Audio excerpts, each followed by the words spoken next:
340 paddler, blah, blah. Welcome back to 340 Paddler, and today we're going to do a bit of a video podcast. Not a lot of video here, but first time for everything. This is a podcast of sorts. Really what I'm doing is I'm sharing stories of the 340 from people that aren't me. I have lots of them. I get that. And I'll interject some from time to time, but what I want to do is look at different themes and share some stories that paddlers have shared with me.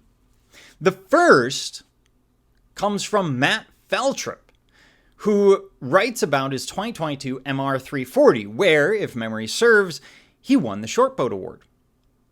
So, he says, quote, "Paddling my 12-foot Pelican, which is, I have to say as an aside, quite impressive. Those birds will go all over the place. They're hard to control." Or he's referring to a boat. If he is, that's a very short, very fat boat, not real fast. But let's continue. Night 2, somewhere around 3 a.m., I think, coming into Cooper's Landing. As I line up to get past the wing dike at the ramp, remember that wing dike's particularly tricky sometimes, he looked back at his paddle partner. We are now both in slack water. I look ahead for the ramp, but it's not there. It's gone.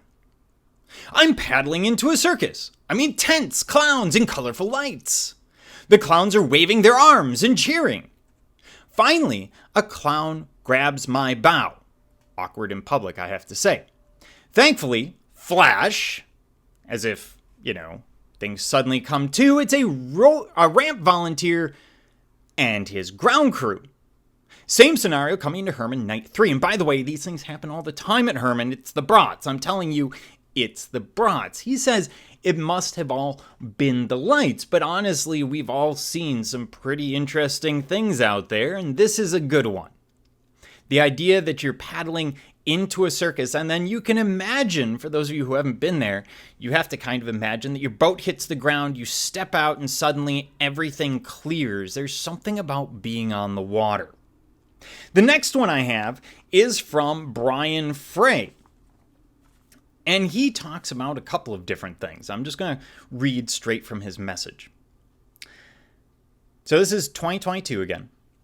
Probably the worst hallucination I had was on the drive home at 11:30 p.m. on July 14th, 2022. I wanted to sleep, but my ground crew wanted to drive to Columbia.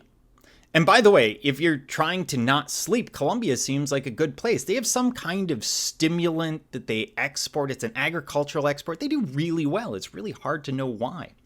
Anyway, getting back to the story. Getting on the highway, I saw a guy standing on the highway and said, "Watch out for that dude at the top of the ramp." Later, my ground crew was concerned that he missed seeing a guy at the top of the ramp. You could imagine some of these hallucinations, some of these things that happen. He continues.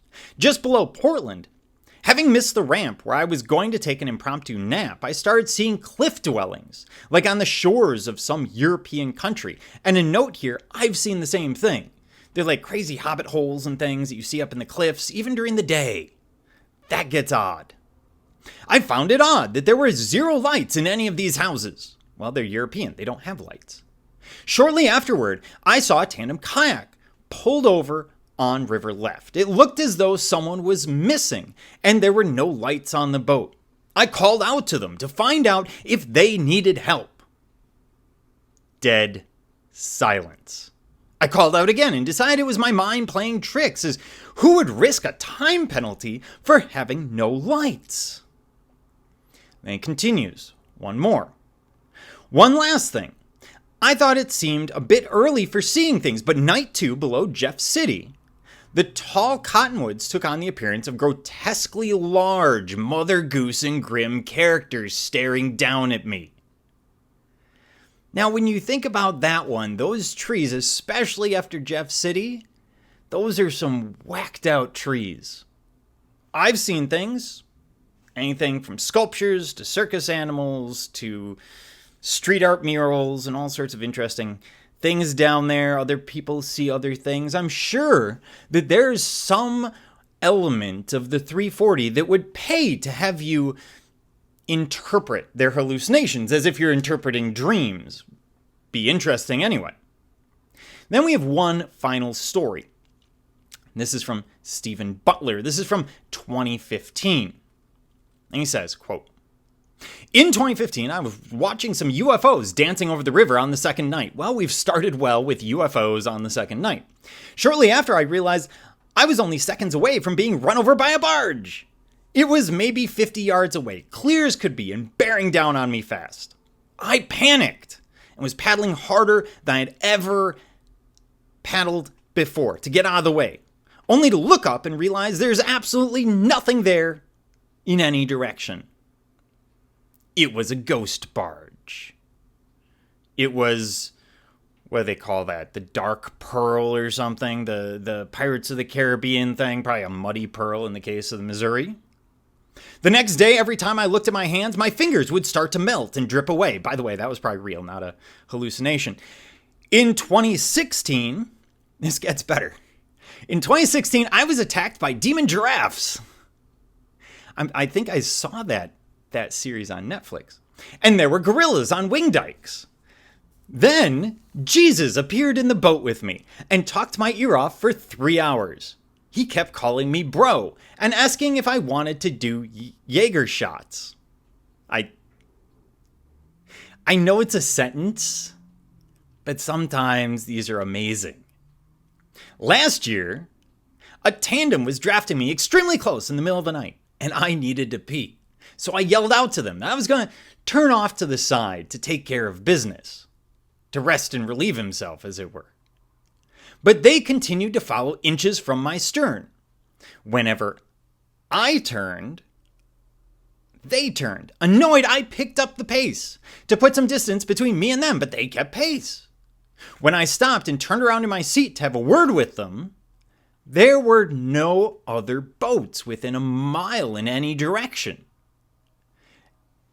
And by the way, that's something that has happened to many people. The idea that, there's a boat behind you, there's someone there. And by the way, the privacy of peeing in your boat, I get that. That's why if I'm trying to be competitive and beat someone, as soon as I see them stop to take that break, I loudly announce exactly what they're doing. Now, I will have more stories I will put out. I've got 14 pages of stories that I can put out on top of whatever I have and things I've collected over the years as well. If you have stories, absolutely send them to me via Facebook or elsewhere.